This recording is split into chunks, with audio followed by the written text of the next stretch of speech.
You know what? I'm just trying to look as scary as possible so people keep their 2 meter distance in the street. Do you know what I mean?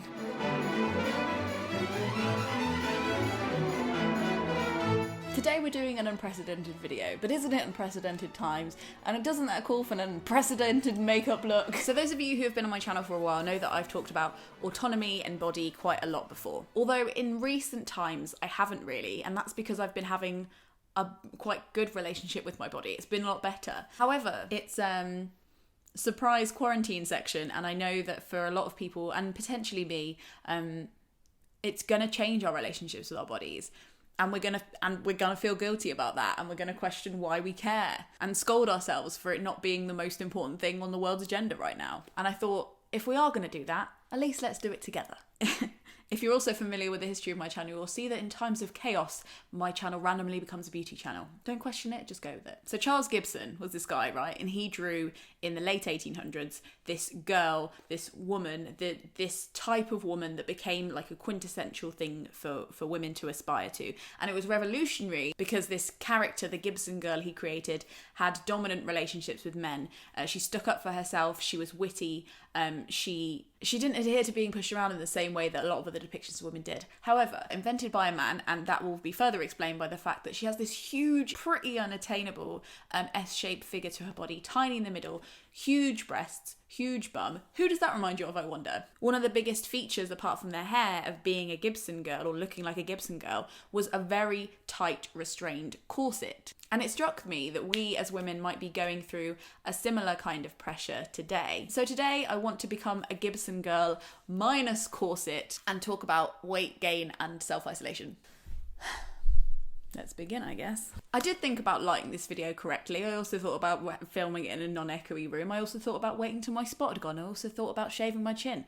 Then I thought, nah, not today. Because you think about something doesn't mean you have to act on it. I'm going to tell you about some of the products that I'm using, but I'm not going to tell you about all of them. Try and only use products that aren't tested on animals. So if I use something that is tested on animals, I mean, the most sustainable makeup you have is the makeup you already own.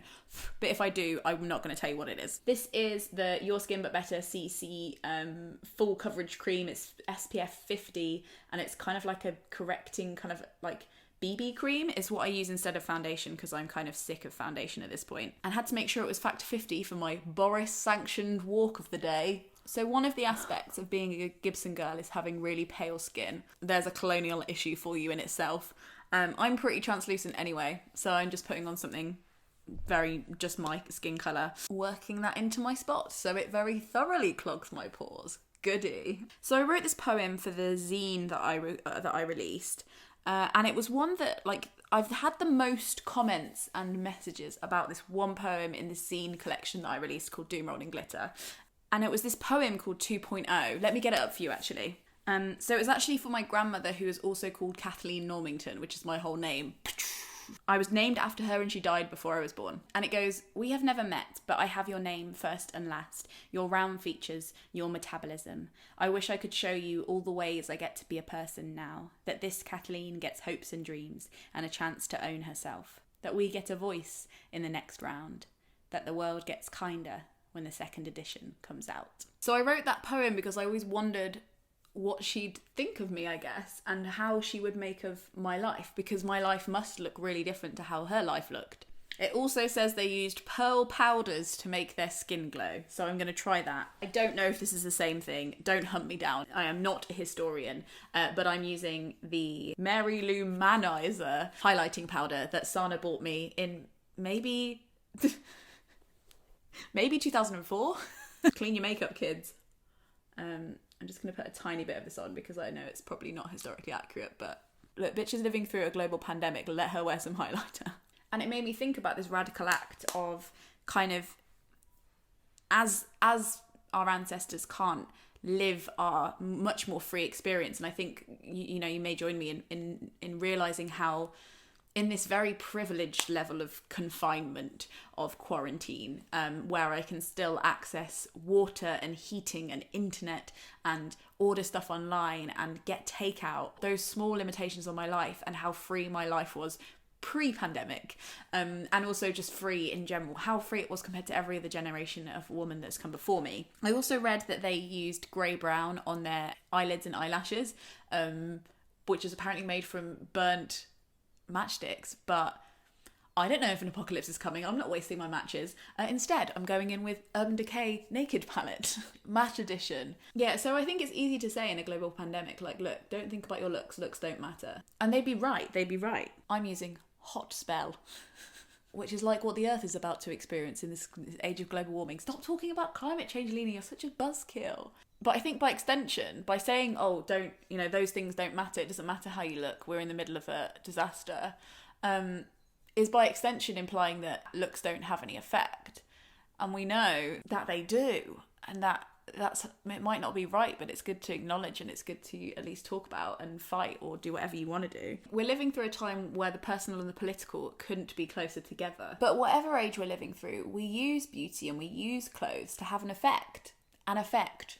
Whether that's trying to communicate that we definitely do belong or that we definitely don't. The act of not wearing makeup or not wearing fashionable clothes isn't passive, it's still active. It's you showcasing that you don't care. And I don't think there's anything wrong with actively choosing what you wear to communicate what you want to communicate. I often wear my sunny dungarees to show people that I'm friendly and they can come and talk to me if I'm at an event or I don't know anyone. Or I'll wear something fancy to a wedding, not because I feel like I have to, but to show that I know where I am, that I know that it's a special occasion, that I thought about it. I want to visually represent for the bride and groom that this day isn't just a normal day for me either, that I recognise the significance of the day. Everything is a sign and signifier, and when we move through this huge global world where everyone's connected and our human brains are still only wired to process being in groups of 100 or less, is it surprising that we wear things where we want to stand out and to try and give ourselves visual significance? We want people to see what we look like, but more to the point, we want people to see our intentions. We're getting very unhistorically accurate now with the eyeshadow. I'm just really enjoying myself, okay? So Father forgive,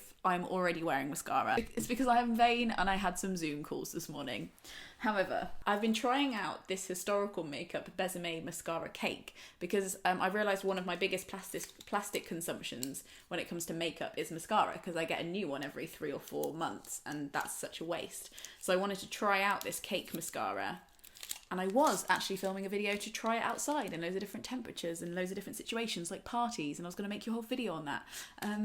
But now I'm not allowed to go outside. I don't really think your endurance tests are possible. So maybe let me know if you would like to know what this vintage Besame, like not tested on animals, very nice mascara is like. I'm dunking the little brush in the cake and making it into a little mush, essentially. And then I'm putting that on my eyelashes. So the problem I always find with trying to visually represent yourself on your body is that your body isn't just a blank canvas. It's not just an aesthetic. It doesn't have aesthetic function, really, if you're asking evolution. It's a living organism in itself. It has its own ecosystem, its own worries, its own way of being. And you can't always just impress an aesthetic on that and expect it to behave. What I've always struggled with is how honest my body is. It's often a visual representation of what I've been through, and that can extend to lots of more extreme situations, as I'm sure you can imagine. But for me, in my privileged middle class white girl world, that means that in moments of great stress, in moments where I haven't prioritised myself, in moments of great worry and loneliness, my body has shown the truth about myself with no moral judgment, just showing that you ate more food, so you were bigger. And that's kind of a false equivalence in the medical world, and there's lots of fat-phobic myths around eating more, therefore being bigger. But for me, it's a very rough, direct equivalence. In the more I eat and the more unhealthily I eat, the bigger I get. And because of the signs and the signifiers I've been taught to read my body through, I look in the mirror and I don't see, oh, you ate more food, because of all these reasons, but you ate more food, therefore your body is bigger. I look in the mirror and I see, oh my God, I don't just look bigger, I look greedy, I look lazy, I look unwell. All of these untrue signs and signifiers that I use to get mad at my body, when really it's just telling me what's happening. And even in this world where we have much more science to talk about what a fat body is telling us, P.S. it's telling us very little, to view the bigger body in a more nuanced way. Updating the wiring of a human brain is a long-term process.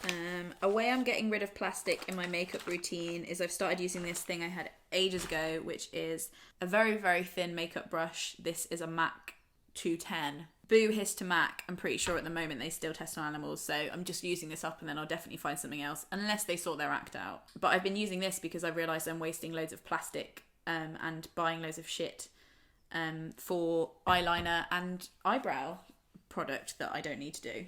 So very full natural brows we're going in with now. So as somebody who's most definitely an emotional eater, knowing that I'm going to be trapped, I mean trapped is a very loose word, knowing that I am going to be indoors because it's the right thing to do for this foreseeable future, and nobody can give me a date. Oh God, I've given myself double eyebrows. Mayday, mayday. Nobody can give me a date as to when that will end. And being deprived of the one bit of exercise I don't hate, which is swimming, has made me worried about my body.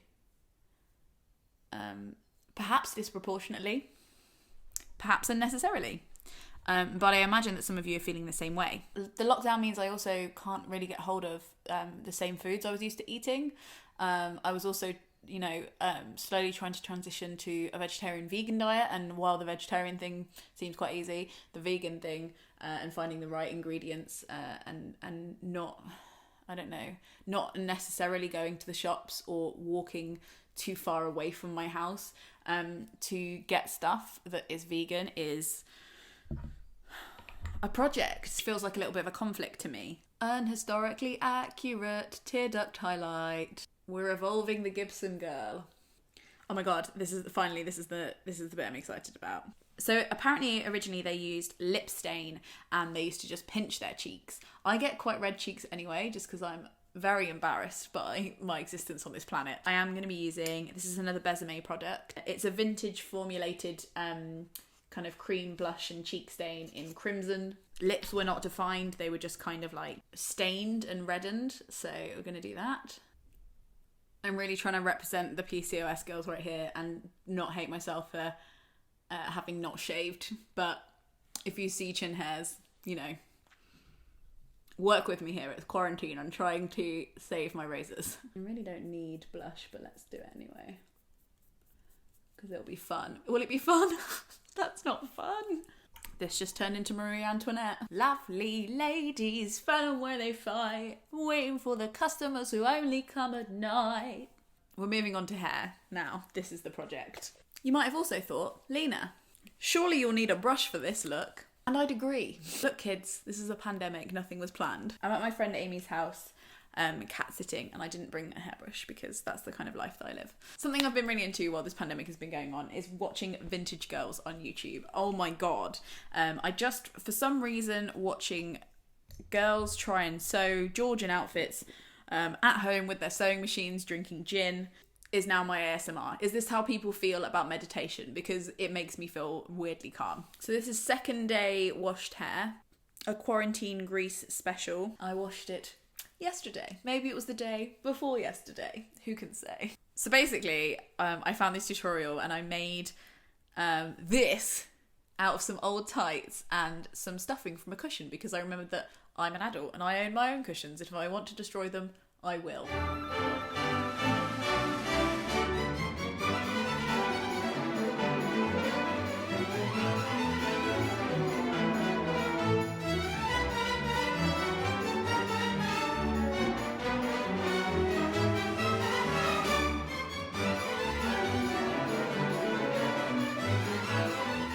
And I'm gonna try and place this on my head.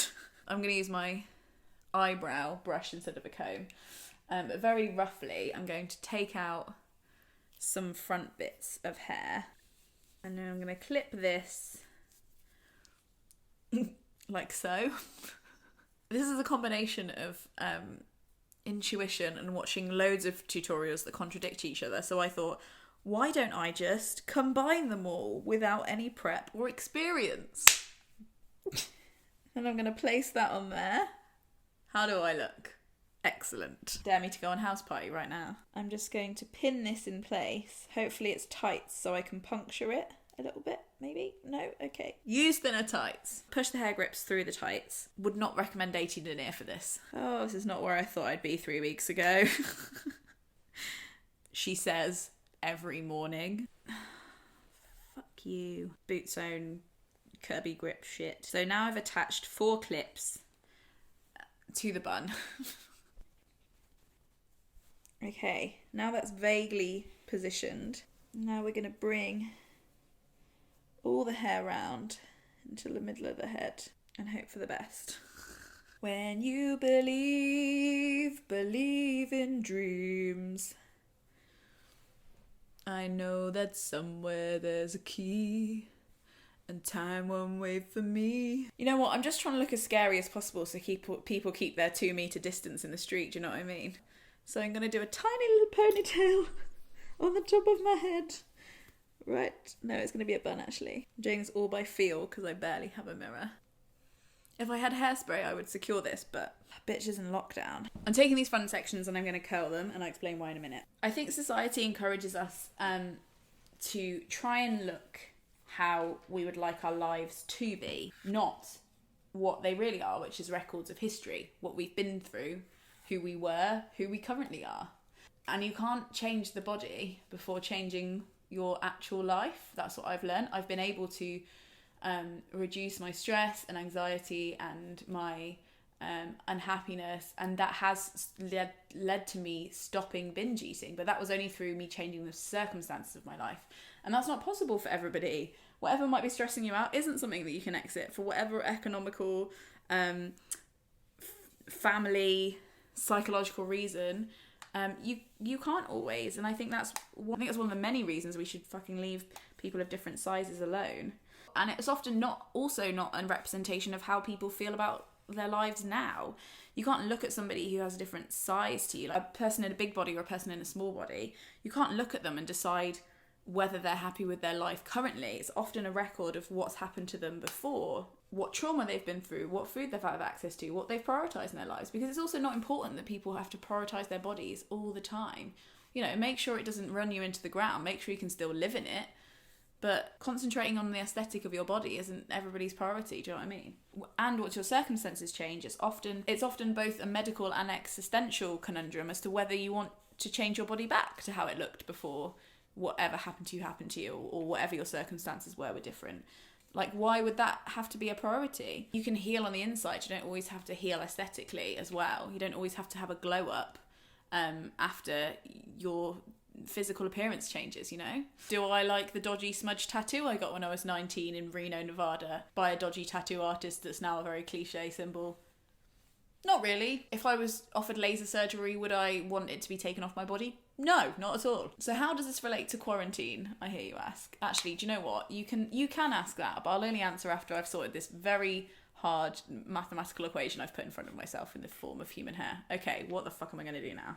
So we're going to roll those curls back into the curls they were, and then I'm going to pin it in a roll like that, and I'm going to try and make all of them into one unified roll. You can pick them up like this. Oh, hello. Really hope we don't get any deliveries right now. There was an attempt. I'm going to pull some wispy bits out here and maybe just very subtly curl them to finish it off. I guess what I'm trying to say from my random existential rants is that if you're like me and you do still worry about how your body looks and you judge yourself for worrying about that, I want to encourage you that you're allowed to care about lots of stuff at once. Just because you worry about your body doesn't mean you're not worrying about all the people that are less fortunate than you, or that you're not worrying about your family, or that you've got your priorities fucked. It doesn't mean that. And also I think our bodies are living organisms, like plants in your house.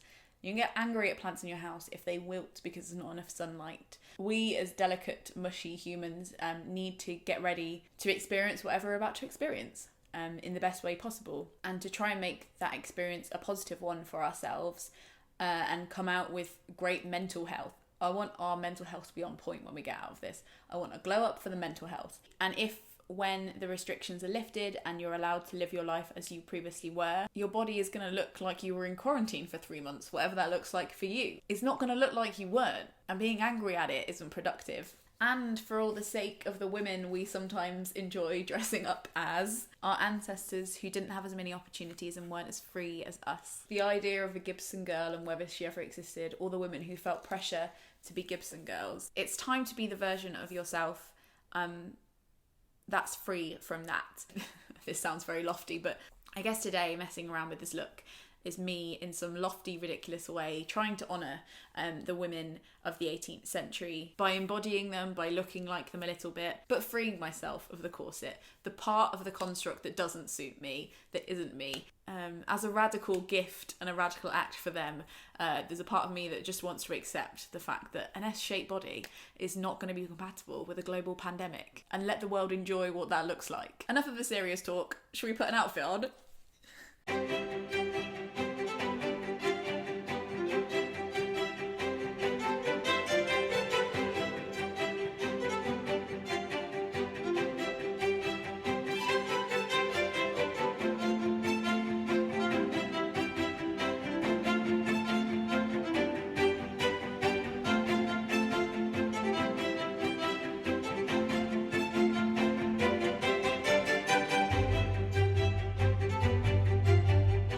I don't know what this was, but thank you so much for watching. Remember not to punish yourself during this exile from normality season. You can support this channel by joining the Gumption Club. We're all supporting each other every day through this in there.